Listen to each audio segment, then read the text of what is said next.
Hello mga ka-bake and roll! Ngayon guys, gumawa pala ako ng ensaymada at itong mga egg whites, ayan, gagawa natin siya ng masarap na recipe. Ayan, gagawa tayo ng napakasarap at napakalinamnam na puto cake. Pwede natin itong ipang-almusal, i-partner sa kape at pwede rin natin itong ipang merienda. Lalo na ngayon guys na medyo bawal tayong kumain ng madami dahil nga Holy Week, yung iba nagpa-fasting pa. Ayan, kaya perfect itong puto cake na ito, i-partner mo lang siya sa kape. Ayan, solved na, kaya huwag na nating patatagalin ito. Tara, umpisahan na po natin. Ito pala yung gagamitin nating egg whites guys, ayan. Then ito naman, na-reserve ko ito para naman sa ating Swiss meringue buttercream. Ayan, may order kasi tayong dream cake. Sasalain lang natin ngayon yung ating dry ingredients, yung ating, gumamit pala ako dito guys ng combination ng all-purpose flour at saka cake flour. Pero pwede namang all-purpose flour lang yung gagamitin nyo dito guys. Then ayan, sasalain lang natin ito, din ilagay na rin natin yung ating baking powder, sunod na rin natin yung ating sugar. Then i-mix lang natin ito.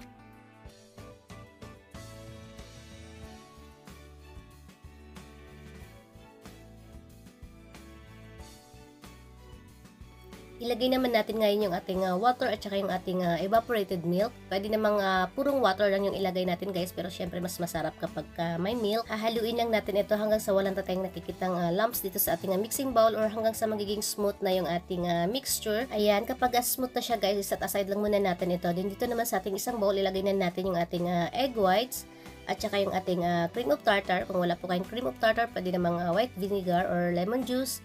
I-beat lang natin ito hanggang sa mag-foamy na yung ating egg whites. Then ilagay na natin yung ating sugar pa konti-konti.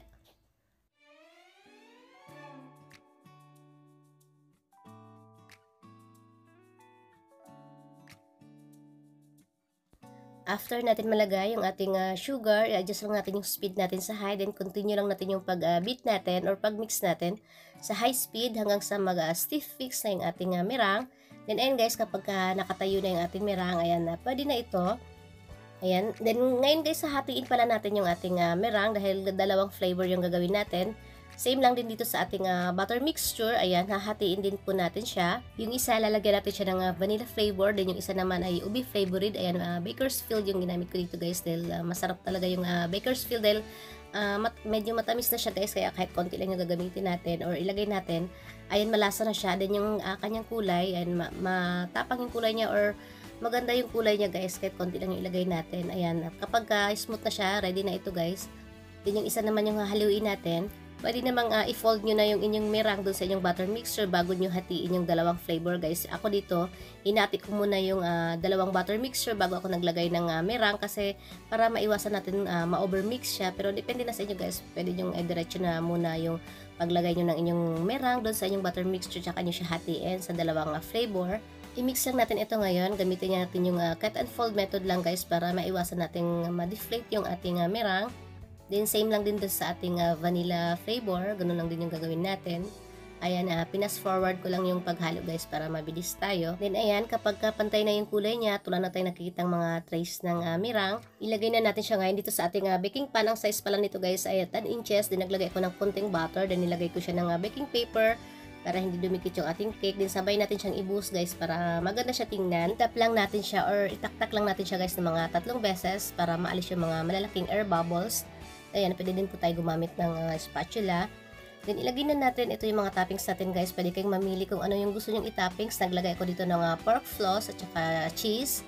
Then dito naman sa kabila sa ating ube, ayan, naglagay lang ako ng ube crumbs, yung tira kong cake, doon sa ating dream cake. Para mas maganda siya tingnan guys, din naglagay din tayo ng cheese at saka ng salted egg. Depende na sa inyo guys kung ano yung ilagay nyong toppings. Then para medyo savory yung ating puto cake, naglagay ako dito ng yung nori sheet, yung pang sushi guys. Then kulang pa nga ito guys, nakalimutan ko maglagay ng sesame seeds. Then ngayon naman ay steam na natin siya guys ng 35 to 40 minutes. Depende yun guys kung gaano kalaki yung baking pan na gagamitin natin. Pwede naman kayong gumamit ng mga maliliit lang na baking pan para mas maiksi yung steaming time natin.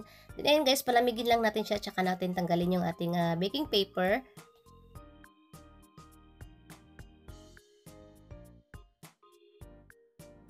Then ayan, ito na yung ating napakasarap at napakalinamnam na puto cake.